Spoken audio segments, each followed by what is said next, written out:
Desde la histórica altura, donde el sol de tu bravura le puso cuerpo a la muerte. Una audición al servicio de las luchas populares, por el camino del enfrentamiento contra toda política antipopular y conciliadora, por la unidad para luchar por la revolución y el socialismo. Buenas oyentes de Voces de Lucha.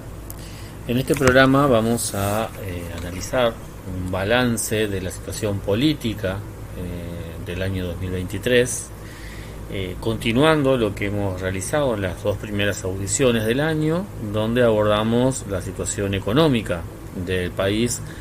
tanto en el 2023 como en las perspectivas para el 2024. La primera imagen que viene al analizar la situación política del año anterior tiene que ver con todos los escándalos en los cuales se han producido en el gobierno. Varios integrantes del mismo señalan que se trató del peor año del gobierno. Si bien no se puede hablar de una crisis institucional, sí varias crisis políticas, varias situaciones que golpearon duramente al gobierno y en particular al Partido Nacional. Golpearon duramente en el sentido del impacto mediático que tuvieron, porque, como comentaremos después, en realidad el impacto en los niveles de aprobación por parte de la opinión pública, medido según las encuestas de opinión del desempeño del gobierno, en particular de la calle Pou, si bien cayó a algún punto a finalizar el año, se mantiene en niveles muy altos, teniendo en cuenta que estamos ya en el penúltimo año del gobierno, pero volveremos a eso más adelante. El año comienza con la situación de Astesiano, donde a principios de año se revelaban nuevas aristas del caso de Astesiano, particularmente vinculados con el choque que protagonizó Marcelo Abdala, miembro del Partido Comunista, dirigente del CNT, quien en estado de ebriedad choca en febrero del 2022, y luego sale que Astesiano había hecho un seguimiento especial utilizando recursos de inteligencia de este caso, buscando un rédito político para el gobierno. Y esto sumado a la filtración también de que había habido interés por parte de algunos policías de impulsar escuchas telefónicas a docentes y estudiantes del Liceo 41. Todo esto terminó con la resolución de que el Poder Ejecutivo removiera a la cúpula policial. Luego viene la condena de Astesiano, 4 años de cárcel, aun cuando, por supuesto, al tratarse de un jerarca de gobierno, al igual que los represores de la dictadura, al igual que todos los personeros del poder, tienen tratos VIP, por supuesto, cuando ingresan, si llegan a ingresar alguno a algún centro de detención. El caso Astesiano, estos últimos días saltó que estuvo recibiendo un cordero para la Navidad, etcétera. Pero en su momento fue un tema importante en la agenda política. Rápidamente el caso de Astesiano quedó eclipsado por el caso Penades, una integrante de su propio partido en ese momento, a fines de marzo, planteaba una denuncia de abuso sexual contra Penades. Luego se sumaron varias denuncias más que terminaron con el procesamiento del mismo. Esto dejó muy mal parado a varios sectores y a varias primeras figuras del gobierno, como Luis Alberto Heber, ministro del Interior, quien salió a defenderlo públicamente, el propio Lacalle Pou. Luego se conoce que jerarcas de la policía, en particular el director del CONCAR, Carlos Taroco, estuvieron trabajando para Penades, para intentar generar una defensa del mismo, utilizando los recursos de la policía para espiar a los denunciantes. Todo esto, por supuesto, generó un revuelo mediático muy grande, que luego se complementa con otro revuelo mediático que se genera en noviembre, cuando Carolina H., ex subsecretaria de Relaciones Exteriores, va a declarar en fiscalía por la entrega del pasaporte uruguayo al narcotraficante Sebastián Marcet. En esa declaración H. Denuncia que el entonces canciller Francisco Bustillo, le dijo que perdiera el celular y otras cuestiones, junto con el asesor de la presidencia, Roberto Lafluf, hombre de confianza directa de la calle Pou. La convocaron junto con el subsecretario del Ministerio del Interior, Guillermo Maciel, a una reunión en la torre ejecutiva, a la cual la calle Pou dijo que pasó a saludar, donde le pidieron que borrara los chats. Se generó, por supuesto, otro escándalo que terminó con las renuncias del ministro del Interior, Alberto Heber, del subsecretario del Interior, Maciel, y del asesor de la presidencia, Lafluf. Por supuesto que estos personeros siempre caen parados, ¿no? Heber volvió al Senado, Maciel cayó en otro cargo en ANCAP, y Lafluf va a terminar siendo parte del equipo de campaña electoral de Álvaro Delgado. Como se verá, fue un año donde, más allá de que la situación económica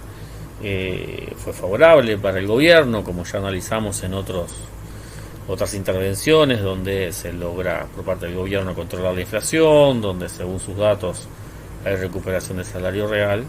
que como ya vimos, por supuesto, no es algo que impacte realmente de manera que pueda tener algún cambio notorio en la economía de la gran mayoría de la clase trabajadora. Sin embargo, impacta favorablemente en la percepción de las capas medias acerca de la situación económica. Como decíamos, una situación económica que es favorable para el gobierno. En el aspecto político, todas estas situaciones generaron revuelos constantes, una sensación constante de que la corrupción, los acomodos campean absolutamente en el gobierno, lo cual es cierto absolutamente, como en todo gobierno, por supuesto, pero que normalmente se busca cubrir con un manto de piedad. El tema, claro está, es que todo esto se enmarca en una campaña electoral que se tiende a adelantar, en cierto sentido, cuando en realidad durante el año lo que se tendió a ir definiendo fueron las candidaturas, las precandidaturas de cara a las elecciones internas. Estos fenómenos le permitieron a la oposición de Frente Amplio, por un lado, criticar al gobierno sin centrarse en la economía, sin centrarse en las cuestiones de fondo, y criticar al gobierno, pero al mismo tiempo asegurar la estabilidad institucional. Fernando Pereira declaraba que si la oposición en el Uruguay, la oposición política en el Uruguay, no fuera la que es, si fuera como la de Argentina o la de Brasil, el presidente estaría en la cuerda floja. Es decir, que Fernando Pereira reconoce, como una y otra vez lo hacen, como no se cansan de hacerlo los dirigentes frente amplistas, que son ellos los garantes de que estos gobiernos corruptos, igual que el que ellos protagonizaron durante 15 años, tan corrupto como el de ellos, se mantenga incólume, y que en el marco de la sociedad se defienda la idea de que el problema son algunas excepciones en el marco de instituciones democráticas burguesas que funcionan. Ese es el mérito y el gran rol que cumple el Frente Amplio, como no podemos cansarnos de decirlo constantemente. En ese sentido, entonces, en el marco de la campaña electoral, las críticas se vuelcan contra el gobierno, pero siempre con el límite de preservar la institucionalidad, etcétera, etcétera, buscando rascar algún votito, pero nada que cuestione la sacrosanta institucionalidad de la democracia burguesa. Pero entonces estos temas fueron los que más recursos mediáticos se le dio, porque aparte era fácil para el Frente Amplio encontrar consensos en torno a esto. Incluso dentro de la coalición le permitió a algunos sectores marcar perfilismo, marcar protagonismo, por ejemplo Cabildo Abierto, donde otro de los grandes temas del año fue al principio de año el pedido de renuncia de Irene Moreira,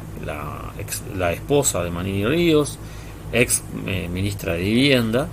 quien otorgaba, como todos los ministros, favores personales a sus allegados, en este caso mediante la entrega de viviendas. Se hace, toma estado público uno de esos casos, y la calle Pou le pide directamente la renuncia. Por supuesto que con cada uno de los siguientes casos, de los siguientes escándalos que saltaron, Cabildo Abierto se encargó de cobrárselas al Partido Nacional y en particular a la calle, pero también sin llegar en ningún momento a poner fin a su permanencia en la coalición, más allá de que en el momento del pedido de la reforma de Moreira, Manini Ríos manifestó que estaba dispuesto a romper la coalición, y su relación personal con la calle Pou es inexistente. Por supuesto que más allá de eso, lo que pesan son los intereses económicos, los intereses sectoriales de los sectores de la burguesía que estos partidos representan, y por lo tanto la coalición se mantiene. Además, por supuesto, teniendo en cuenta los cálculos electorales, donde Cabildo Abierto no quiere cargar con la responsabilidad de haber sido quien rompiera la coalición, y está orejeando qué es lo que va a pasar, cuál es la mejor manera de obtener un mejor rédito electoral de cara al 2024, al igual que todos los otros sectores. Como mencionábamos en informes anteriores, lo más importante, lo más relevante, más allá, como decíamos, de estos escándalos que solamente muestran una punta del iceberg de lo que es lo que son los manejos del poder en la democracia burguesa, un sistema obviamente totalmente corrupto y donde la corrupción cumple un rol fundamental, donde todos los gobiernos, sea cual sea su signo, son gobiernos corruptos. La corrupción es la parte inherente del Estado burgués. Más allá de esto, otro de los elementos importantes que se dieron en este año fue la aprobación de la reforma jubilatoria, donde, como ya analizamos en varios casos, se trata de un nuevo avance en el camino de descargar sobre la clase obrera mayores niveles de explotación, asegurarle al capital mayores niveles de ganancia, como todo el resto de la política económica que se lleva adelante por cualquier gobierno. En el caso de la reforma jubilatoria es un nuevo paso en la profundización de ese hecho. La reforma jubilatoria aprobada por el gobierno generó una crisis en la propia oposición frente amplista, porque no se pudieron poner de acuerdo los diferentes sectores, donde hubo varios que apoyaron abiertamente la reforma del gobierno, otros que la criticaron porque la hizo el gobierno, pero defendían su contenido, y otros que manifestaron diferencias con algunos de los puntos de esta reforma. Eso se trasladó, por supuesto, a el aparato sindical frente amplista, que es el PIT-CNT, donde no hubo acuerdo entre las corrientes mayoritarias, la corriente de articulación y la corriente del Partido Comunista, lo cual le permitió que, de manera obviamente totalmente oportunista, la llamada coordinación de sindicatos, que se quiere plantear como alternativa por izquierda dentro del PIT-CNT, pero como ya hemos analizado una y otra vez, lo único que hace es reforzar el dominio de la burocracia con el discurso de la diversidad, y con prácticas que reproducen las prácticas burocráticas de la burocracia frente amplista, esta vez con un discurso más de izquierda. Pero bueno, esta coordinación de sindicatos logra con 16 votos contra 14 de Partido Comunista y otros 14 de articulación, es decir, con 16 votos en 44, logran aprobar que se impulse un nuevo plebiscito para intentar derogar algunos puntos de la reforma jubilatoria. Esto es interesante analizarlo y aclararlo muy claramente, valga la redundancia. No está planteada la derogación de la ley de reforma jubilatoria, como ya analizamos en una audición específica el año pasado. Lo que se plantean acá son 3 puntos. El único que toca lo que es parte de esta reforma es el que plantea eliminar la SAFAP, pero luego el que plantea, hay un artículo que plantea volver a los 60 años como base para jubilaciones. No toca, por ejemplo, el hecho de que se vuelva a trabajar después de jubilarse. Y el otro que iguala las jubilaciones mínimas con el salario mínimo nacional, es decir, salario mínimo de miseria igualado a las jubilaciones que seguirán siendo de miseria. Esa es la gran reforma que se plebiscita y que de una manera totalmente oportunista es vendido por algunos sectores políticos como la defensa de una seguridad social popular, como el inicio de un proyecto popular, barbaridades de ese tipo que solamente consisten en eslogan vacíos y que engañan a la población, planteando que se está dando una lucha profunda, cuando en realidad lo único que se plantea es algún maquillaje a una reforma jubilatoria que está establecida y que va a seguir establecida. Y que más aún, lo más probable es que este plebiscito no logre triunfar en las urnas, lo cual le daría un respaldo político aún mayor a la reforma y de hecho una excusa perfecta para el Frente Amplio para plantear en un posible triunfo electoral que tuvieran con mayoría parlamentaria, de decir, bueno, esta reforma fue refrendada por un plebiscito, nosotros no la podemos tocar, de la misma manera que hicieron ya, por ejemplo, con la ley de caducidad hace ya un tiempo. Pero bueno, de esta manera el PIT-CNT se embarca en un nuevo plebiscito. En este caso, a diferencia del de la LUC,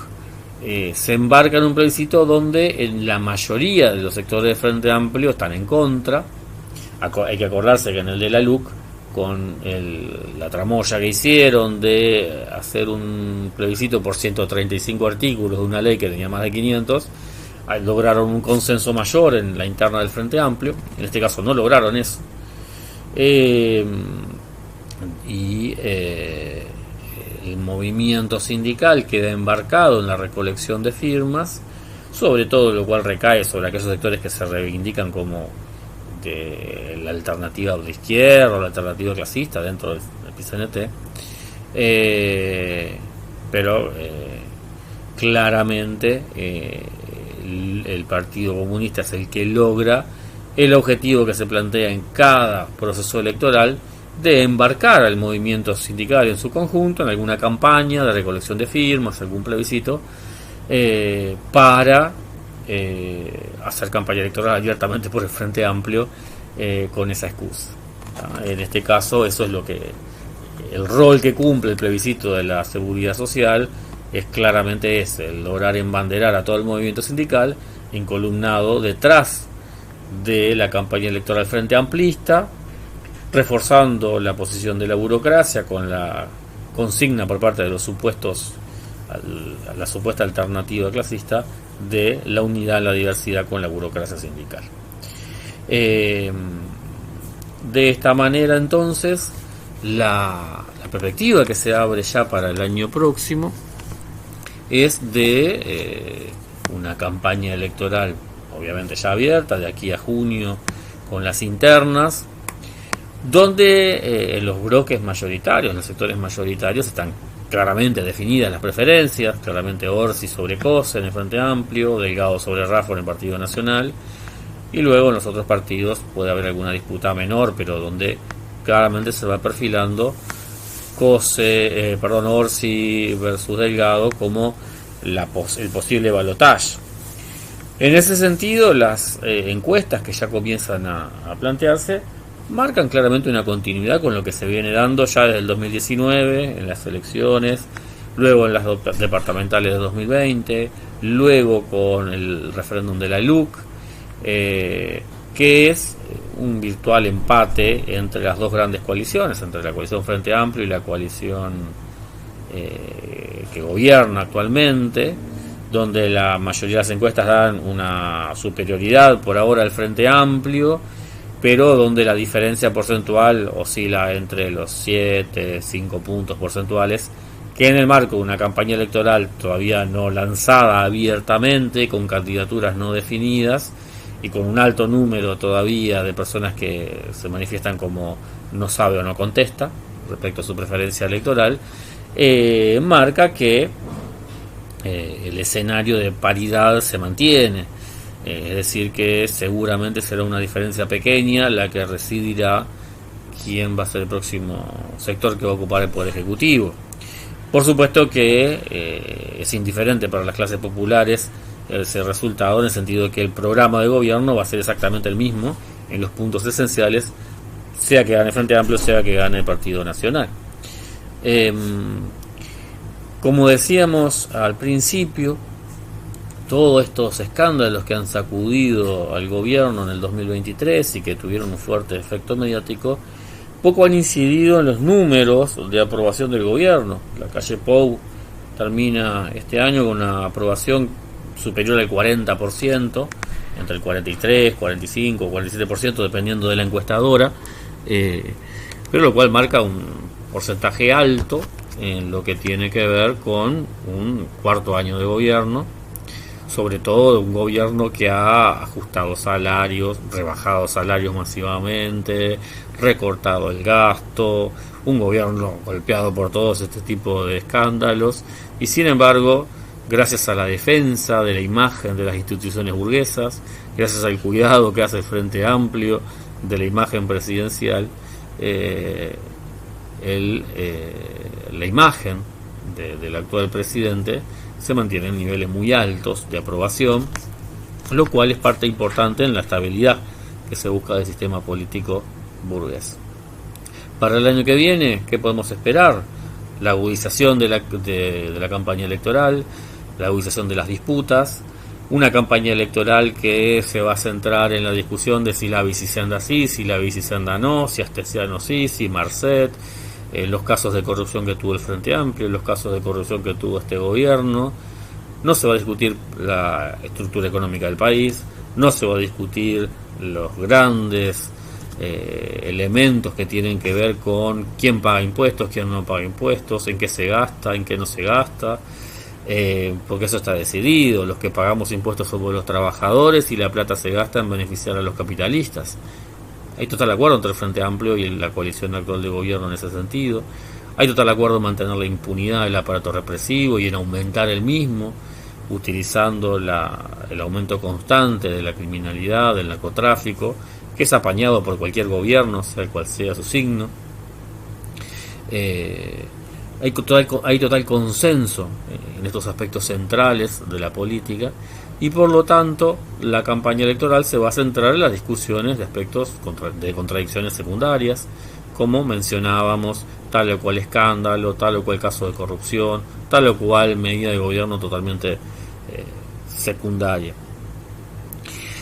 A mediados de año se definirán los candidatos, y lo más probable, lo que todo apunta, es que nuevamente se dé un escenario donde el Frente Amplio obtenga la mayoría de los votos hacia las elecciones en la primera ronda. Eso le va a dar ser por lo menos la primera minoría, en el Parlamento, si no es que logra obtener la mayoría, con lo cual ganaría en primera ronda, lo cual parece bastante improbable, pero no deja de ser posible.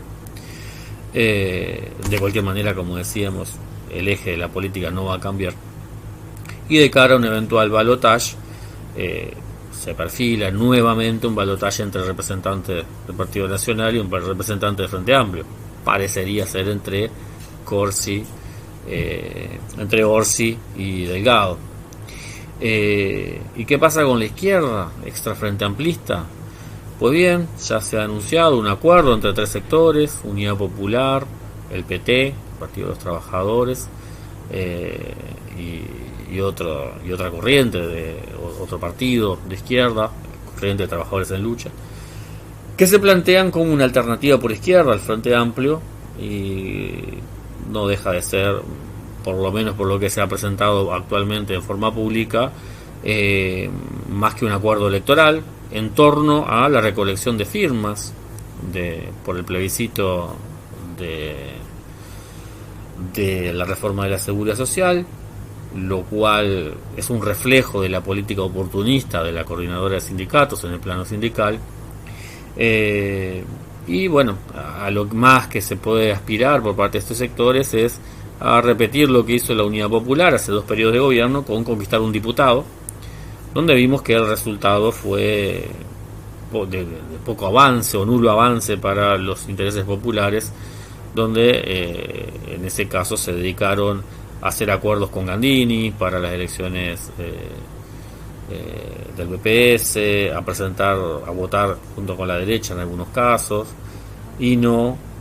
como se supondría que debería ser un diputado realmente de izquierda, que se dedicara a denunciar realmente lo que está pasando ahí, todos los entramados, todos los negociados, todos los cocinados que se hacen en el Parlamento, y que aseguran constantemente el cumplimiento de los intereses de los burgueses.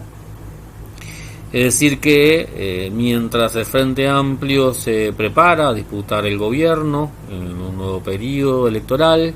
con un programa totalmente proimperialista, procapitalista, antiobrero, antipopular, exactamente el mismo programa de este gobierno, otros sectores que se plantean como alternativa por izquierda tienen un planteo totalmente oportunista, centrado en un plebiscito que realmente no cambia nada y no aporta nada en la lucha de nuestra clase trabajadora, en el desarrollo de su conciencia, y con la mera aspiración de conseguir algún diputado. Es un escenario muy complejo para los intereses populares el que se abre en este año, un escenario muy complejo para la posibilidad de avance de la lucha y la conciencia de los trabajadores, un escenario donde habrá que redoblar los esfuerzos para continuar intentando la construcción de una alternativa de izquierda y de una alternativa revolucionaria para nuestro pueblo.